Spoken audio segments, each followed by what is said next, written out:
Muy buenas tardes, estimado profesor Pablo Coats, apreciados compañeros y compañera de la especialización en didáctica universitaria de la Facultad de Filosofía de la Universidad Nacional del Este.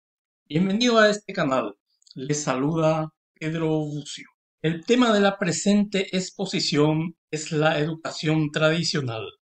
Para el efecto estaremos abordando el origen, fuentes filosóficas y las características principales de la educación tradicional, también conocida como educación conservadora.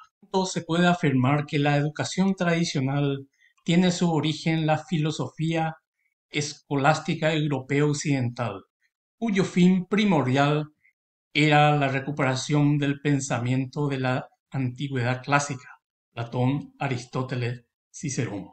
La educación tradicional arranca en el seno de la escolástica, la filosofía oficial de la Iglesia Católica. La misma ha sido utilizada para la formación del clero, la nobleza y los futuros administradores del Estado feudal.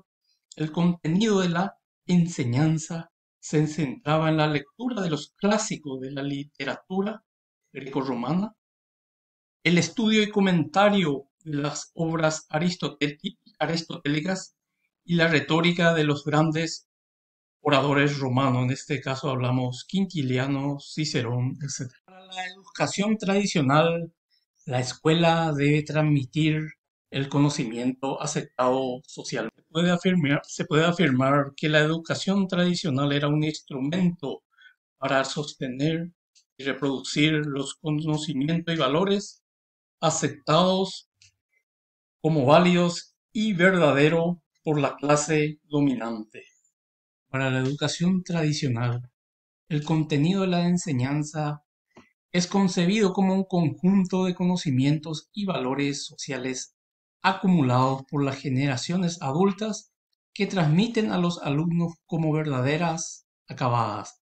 Generalmente estos contenidos están disociados de la experiencia de los alumnos y de las realidades sociales, abordando la fuente filosófica de la educación tradicional. La primera, el idealismo. El idealismo es la teoría de la realidad y del conocimiento que sostiene que no existen cosas reales que sean independientes de la conciencia de los. Con esta filosofía, la realidad se deriva de la actividad de la mente, es decir, son elucubraciones mentales lo que configuran la existencia de las cosas. En este caso, estos filósofos se apoyan en las creaciones artísticas, las matemáticas y las leyes. En la actualidad, el idealismo reconoce de manera habitual la existencia del mundo externo o natural, independientemente de nuestra conciencia, en la cual se evita el riesgo de afirmar que la realidad se reduzca al mero hecho de pensar.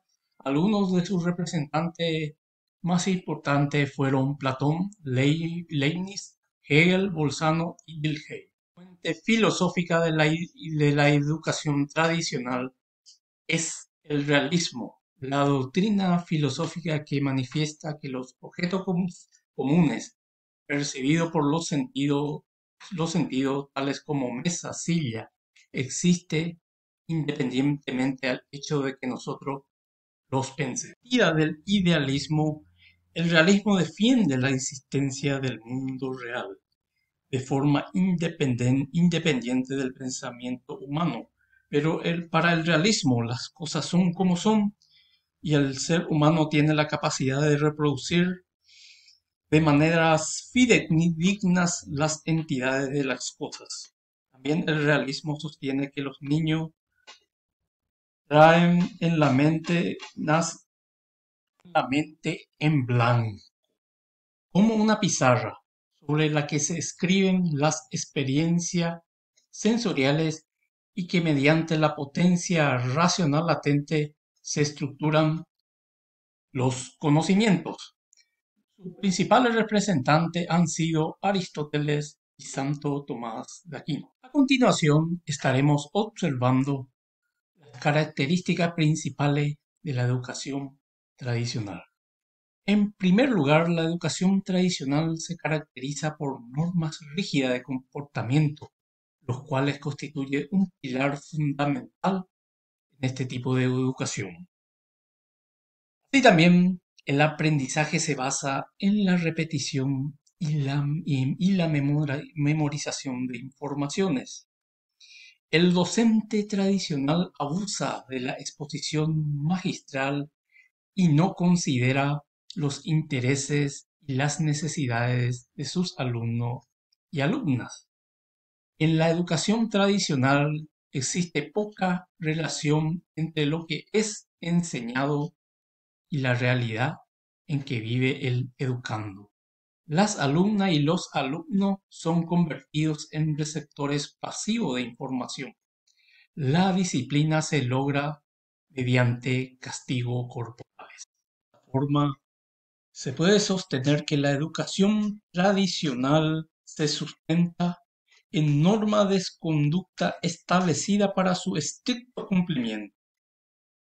Mientras tanto, el aprendizaje se concibe de forma pasiva y como un mecanismo receptivo de datos e informaciones.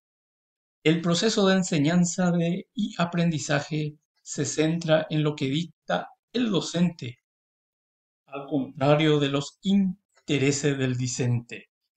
Y mientras tanto, para mantener el orden de la clase se recurre a castigos corporales. Bueno, llegando al punto final de esta exposición, se concluye que varios de los fundamentos de la educación tradicional continúa vigente dentro de nuestro sistema educativo. Y también las críticas a este modelo de educación ha sido el hincapié para el surgimiento de varios enfoques pedagógicos centrados en el interés del alumno y sobre todo reconocer que la educación tradicional por varios siglos ha sido la vía principal de la transmisión de los conocimientos, la cultura y los valores de Occidente. Finalizamos esta exposición. Quiero agradecerle por su atención y enviar saludos especiales a mi señora Margarita y a mi hija Sofía Valentina. Ha sido un placer compartir este tema y espero que haya sido del agrado de la audiencia. Muchas gracias.